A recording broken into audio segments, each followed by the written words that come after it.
US Air Force B-2 bombers are reportedly heading to a base in the Pacific.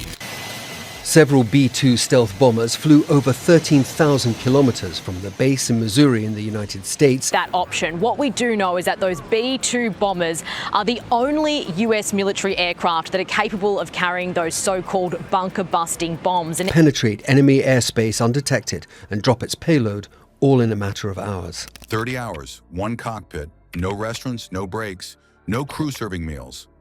Just two pilots in one of the most advanced bombers on Earth. The question isn't how the B-2 keeps flying that long, it's how the people inside stay sharp. What food keeps them awake instead of drowsy? What hydration keeps them locked in through wave after wave of fatigue?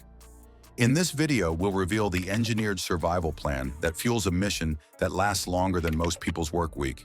US Air Force B-2 bombers are reportedly heading to a base in the Pacific. Now, US President Donald Trump is now on his way back to Washington. He has another meeting in the Situation Room this evening. You'll never see pilot endurance the same way again. Before we move on, I'd like to ask you a small favor. If you appreciate this content, please take a second to like this video and subscribe to the channel. Over 98% of you watch the videos without subscribing. It costs you nothing, but it makes a huge difference to us. So did you click the subscribe button? Great, thank you so much. Now back to the video. The B-2 can carry 40 tons of bombs, but the pilots inside rely on a turkey sandwich to deliver them with precision. That small meal is not comfort food, it's ammunition for the brain. Step into the cockpit. Behind the two ejection seats, the space is stripped to its bare minimum. You find a microwave bolted to the wall, a cooler packed tight, and a foldable toilet hidden by a thin curtain. No mess hall, no galley. It's a survival zone in the sky. Every square inch screams utility. Mon, good morning. Well, military assets are often moved into position to give the president and commanders options, one, but that they have no further orders to move on from there. What's missing is luxury. This is where the contrast hits. A stealth aircraft designed with radar, absorbing curves and satellite links, but its crew fights fatigue with bottled water and reheated sandwiches. The system carries weapons that cost millions, but a pilot risks losing accuracy if they eat the wrong meal. One heavy lunch can dull reaction time. One spicy choice can trigger stomach problems at altitude. One sugar spike can crash into exhaustion. At 40,000 feet, your body is operating in a low-pressure bubble. Digestion slows, food sits heavier. A civilian might think of an in-flight snack cart, but here a misjudged menu becomes a hazard. Too much fat drains energy. Too much spice bloats the gut. Too much sugar seduces the brain with a quick high, then cuts it down when alertness is most needed. Even if ultimately they're not deployed. Now, it's unclear at this stage if the movement of these bombers is directly linked to the tensions. Flight tracking data appears to reveal that those B-2 bombers took off from a US military airbase in Missouri. That is why preparation begins long before the jet even takes off. Nutritionists and flight surgeons are part of this mission just as much as the ground crews loading bombs. They chart out food weeks in advance. The pilots don't just pack whatever they want. Meals are designated, portioned, and timed like elements in a battle plan. Each calorie has its place, just as every waypoint in the flight plan has its marker. What looks simple, a sandwich, a pack of nuts, a measured bottle of water, is actually tightly scripted. Pilots check their food like they check their oxygen supply or their navigation route.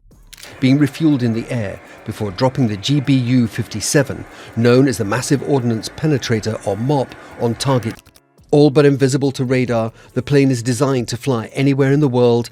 The box on the clipboard doesn't just stand for sustenance, it signals mission readiness.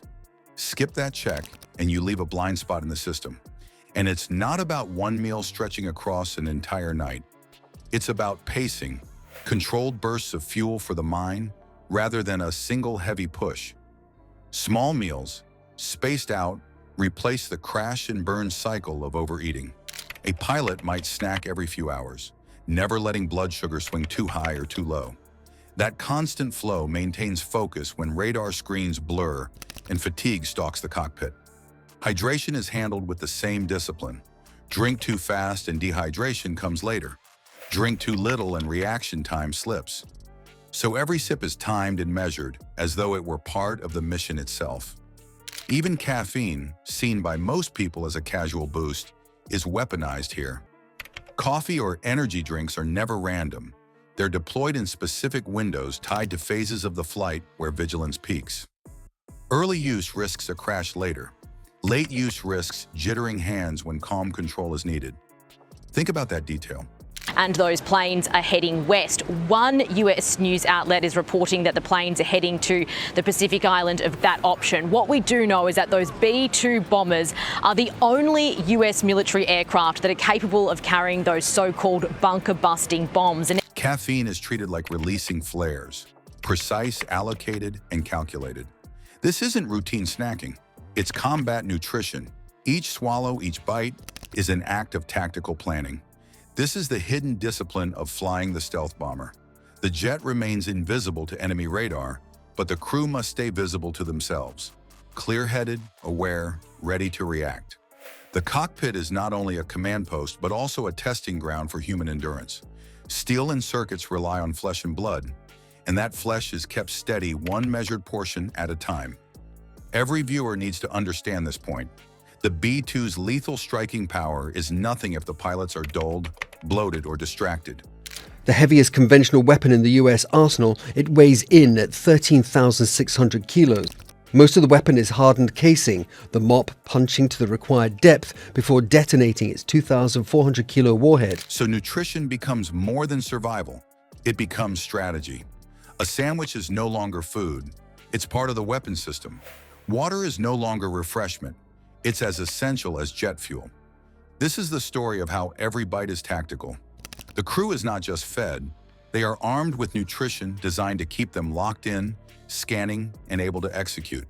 An invisible bomber is only effective if its operators never fade from their own fight. But food and drink are only half of the endurance system. The real enemy creeps in slowly during those endless hours. The approach of exhaustion, the weight of sleep dragging against the mission clock.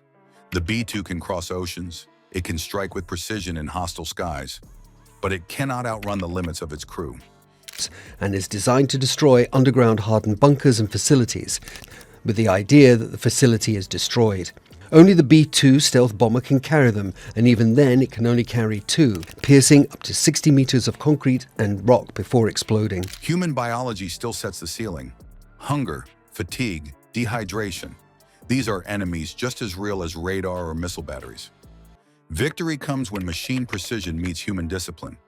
What keeps aircraft like this lethal is not just stealth coatings or payload capacity. It's the discipline of those inside who fight their own bodies for focus.